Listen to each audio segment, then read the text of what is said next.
Hi friends, this is an extremely important video because in this video I'm going to speak about the sector rotation, because right now what is happening is that money is flowing into pharma, FMCG and IT sector. Let me back this up with some data. Have a look at my screen and you will see that Nifty IT index in the last 1 month has gained almost 7.5%. If you look at the Nifty healthcare index, you will see that in the last 1 month it has gained around 4.35%.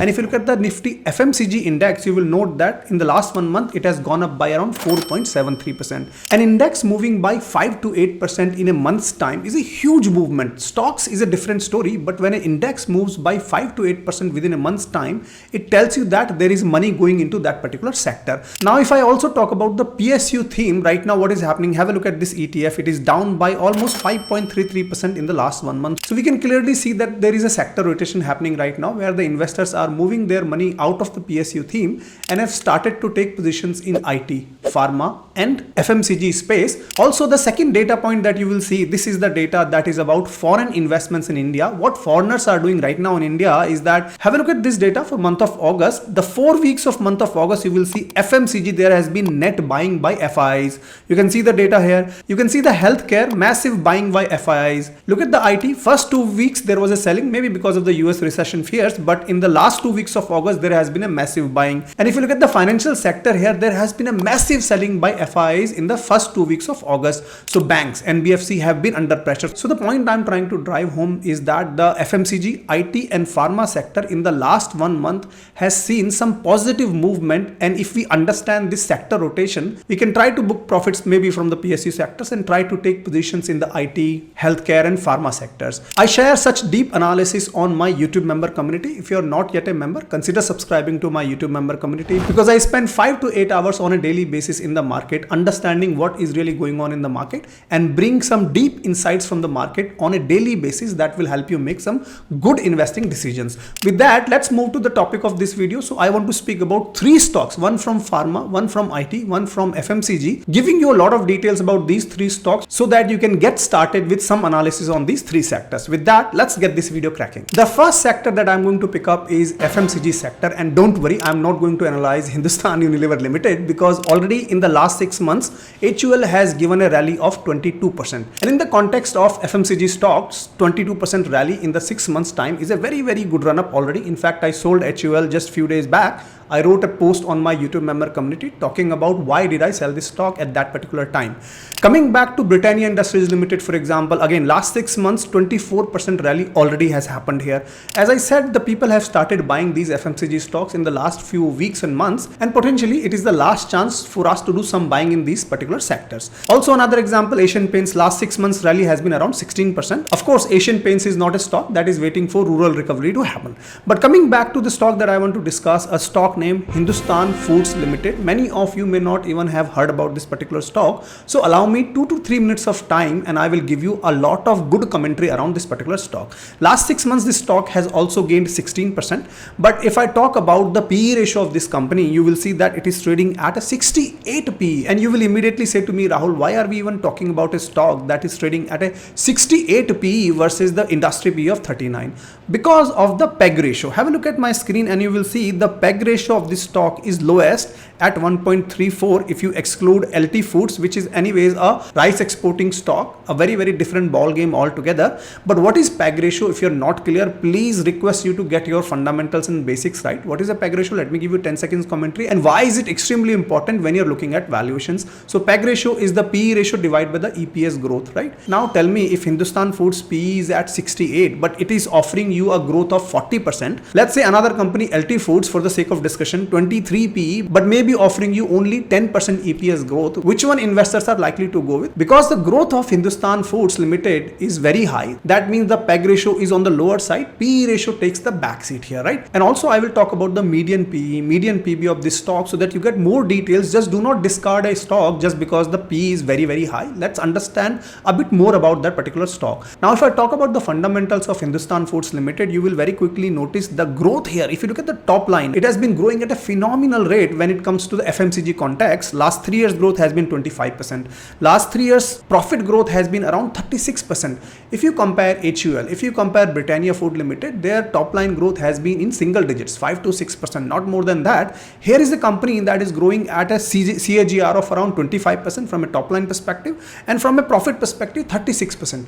What is driving this massive growth in this particular company? Let me give you 1 to 2 minutes of commentary. See, first of all, Hindustan Foods Limited is a contract manufacturer, meaning it is actually producing products for companies like HUL, Bata India, PepsiCo, etc. And I was reading their annual report, and almost 90% of their revenues are coming from dedicated manufacturing, right? So they're producing products for companies like HUL on a dedicated basis. More importantly, if you see their businesses, you will see that FMCG is their core business, but more importantly, shoe manufacturing is what I want to draw your attention towards. There's a massive tailwind in the shoes manufacturing right now because of the BIS standards. So it was in the news that foreign luxury shoes makers, for example, are not able to import shoes in India because of a very recent BIS norms, which is Bureau of Indian Standards. So if a company like Puma or Nike want to import a shoe from, let's say, European factory into India to sell here in India, they have to go through the BIS system of compliance, and due to which they are not able to import the products. And guess what? Who is going to benefit from that? Contract manufacturer like Hindustan Foods Limited. In the last 4 quarters, have a look at my screen, this company has been acquiring a lot of shoe manufacturing plants. For example, here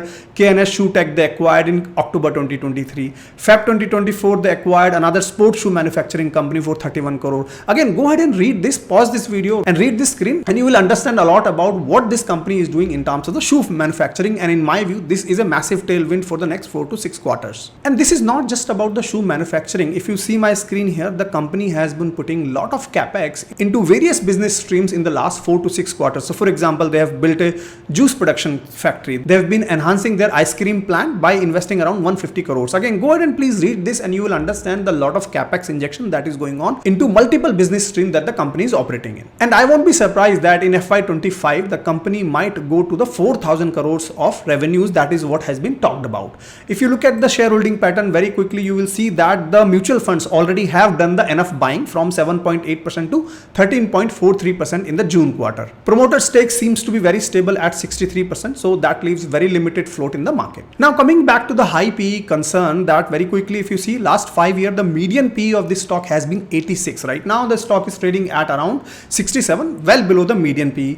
If I talk about the price to book ratio in terms of median value, has been around 16 in the last 5 years. Right now it has come down to around 10.2. So the company has been enjoying very high PE and very high PB in the past as well. It's not something very new here. So I've given you a lot of detailed analysis about this particular stock. Again, not a stock recommendation. I've given you analysis. Please go ahead and scan other FMCG stocks and let me know which one is your favorite in the comments. And if you like this analysis, hit the like button. Let me know in the comments a simple thank you. It will motivate me to come up with such content for you at zero cost. With that, let's move to stock number 2. Moving on to stock number 2, which is from pharma sector. Pharma sector is full of very good stocks right now with their own strength and weaknesses. So it's very hard to pick any one stock, but I'm going to analyze Dr. Reddy's Laboratory in this video. In fact, I wrote a detailed post about Dr. Reddy's analysis on my YouTube member community. If you're not yet a YouTube member, please go to my channel and click on join button. You'll find the link in the description or in the pinned comment, and become a member because you will get deeply benefited from such insights that I post everyday basis. Now coming back to Dr. Reddy's Laboratories Limited, if you see my screen, in the last 5 years, the stock has compounded at around 20% CAGR. So don't expect this stock to be a multi-bagger stock. Stocks like these are good stocks for stability in the portfolio. Again, I'm not saying that go and buy Dr. Reddy's Laboratory, but these stocks generally move at a steady rate, giving you 15 to 18% of CAGR compounding opportunity. Now, why I picked up Dr. Reddy's Laboratory for this discussion mainly is because of the highly attractive valuation, and one more reason that I'll speak about eventually in the next 2 to 3 minutes of time. But have a look at the valuation. You will find that PE ratio of Dr. Reddy's Laboratory is the lowest among companies like Cipla, Sun Pharma, etc. Also from a PB ratio perspective, it is looking well below the industry level at 3.95. But more importantly, if you look at the PEG ratio of this company, it is lowest at 0.82 because the EPS growth of the company is very high and the PE ratio is lower, giving the overall lower PEG ratio. Lower the PEG ratio, better it is. And that's why I picked up Dr. Reddy's Laboratory for this particular discussion. If you see the last few years, the company has been consistently adding around 2,000 to 3,000 crores of top line every single year. You can see that here. From a net profit perspective, in fact, more impressive. Last 3 years CAGR perspective, 41% growth, while the top line has grown by around 14% CAGR. The second hypercritical point about Dr. Reddy's laboratory is their net cash position. Have a look at my screen and you will see that they are sitting at almost 808 million US dollars of net cash surplus, almost touching $1 billion. It's a huge money, and this is what is a competitive advantage of Dr. Reddy's laboratory versus many other pharma companies, because if you have good cash with you, what you can do is spend some of that money into R&D. That's what typically pharma companies will do. If you go and look at pharma companies R&D spending, you will see that anywhere between 10 to 15% of their annual revenues they end up spending just in the R&D, because they're constantly looking for new drugs to come and hit the market. Now, what are they going to do with this particular cash? The first obvious question may be that, Rahul, they might go and do mergers and acquisitions, but what the company is saying is that they are not going to do mergers and acquisitions. They are going to do collaborations, licensing from time to time, and that is where their strategy is. For example, very recently they announced a joint venture with Nestle India, another very powerful brand in India, and this is the direction that the company seems to be taking. The third point that I want to speak about is from a valuation perspective. Have a look at my screen and you will see in the last 5 years the median PE has been around 24.3. Right now the stock is trading well below the median PE. If I talk about the price to book ratio in the last 5 years has been around 4.1 median basis, and right now it is at around 3.9. Fourth point, if you look at the shareholding pattern, you will very quickly note that in the last quarter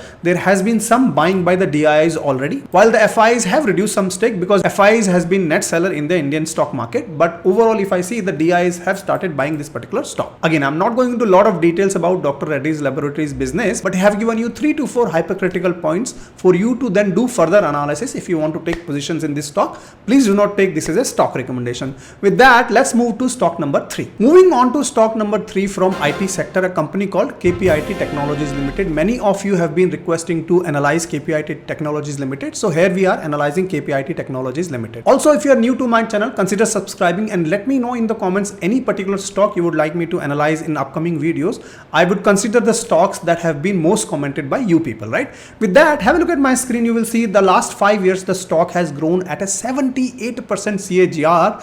Stock that was trading at around 97 rupees back in September 2019 has now gone to 1700 level. So a multi-bagger stock.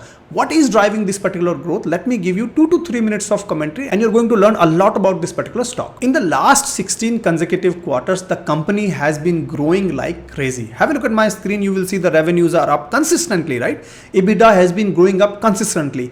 Biggies like TCS, Infosys, Wipro, in fact, have produced bad quarters here and there. Couple of quarters bad performance we have seen with Infosys, TCS, Wipros, etc. But this company has been consistently compounding in terms of the revenues as well as profits. And this is the point number 1 that you need to keep in mind. In fact, if you look at the latest results, Q1 25, the company produced around 25% growth, 24.8% growth on a year-on-year basis from a top line perspective, and a PAT growth of around 42% growth. Tell me which IT company that you know is growing at this sort of numbers? Very none. I mean, companies like TCS and Infosys, they are growing at single digit growth level. 5 to 6% is the maximum growth they are going at. Of course, they are at a bigger scale. I understand that. But still the growth here that we are seeing with KPIT Technologies is huge. Now, in the last quarter, the company has done very strong wins. You can see the pipeline of $202 million worth of projects they have won. So looks like they're doing pretty well right now as far as new business is also concerned. And that is why precisely from a valuation perspective, they are trading at a very high PE of 72.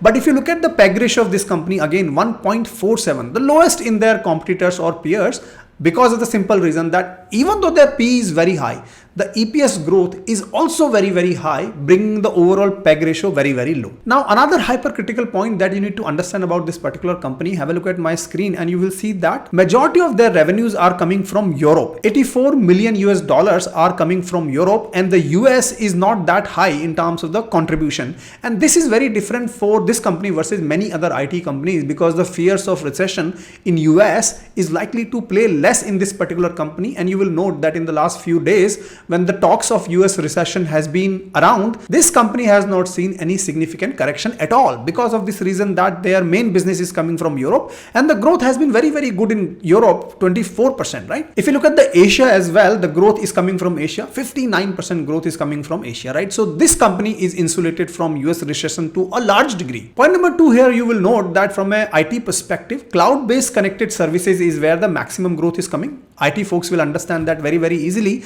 But the point I want to get to is point number 3 here, which is the passenger cars versus commercial vehicles. So people who don't know, this company is primarily into the auto sector only. Unlike many other IT companies that are working for banking clients, pharma clients, FMCG client, this company only works for the auto company. So it has created a niche for themselves. But if you talk about the auto sector here, passengers car, very, very good growth coming from that particular segment, 31% growth. But commercial vehicles, there is a degrowth here. And I have been warning people about Tata Motors as well.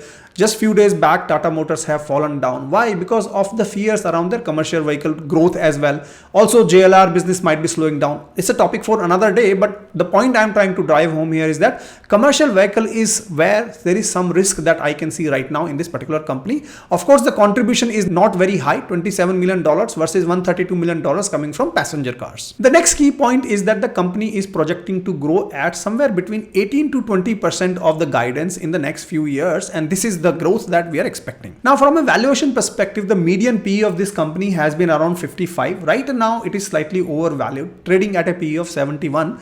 If I talk about the price to book ratio, median PB has been around 11 point now. It is now at 23.5. So yes, it is in my view slightly overvalued. Stocks like KPIT Technologies, although are good growth stocks, should be bought at dips, not at very high level in my view. But again, that's my perspective. You might have a very different perspective. From a shareholding perspective, in the last 1 quarter, there has been some buying already by the DIs, mutual funds mainly. And if I look at the FIs, they have cut some position in this particular stock. Overall, this is an excellent stock from a growth perspective. Of course, the risk of correction lies because the stock is touching all-time high. Buying at all-time high always comes with that risk, and that's what I want to be really honest with you. So in this video, I've talked about 3 stocks. None of these are recommendations. I've picked up these 3 stocks for analysis purpose. Let me know in the comments any other stocks you would like me to analyze. I might consider those to be included in the next upcoming videos. I hope you enjoyed the video. Check out the link for my YouTube community in the description or in the pinned comments. You are going to learn a lot. With that, I'll see you in my next video. Until then, keep rocking.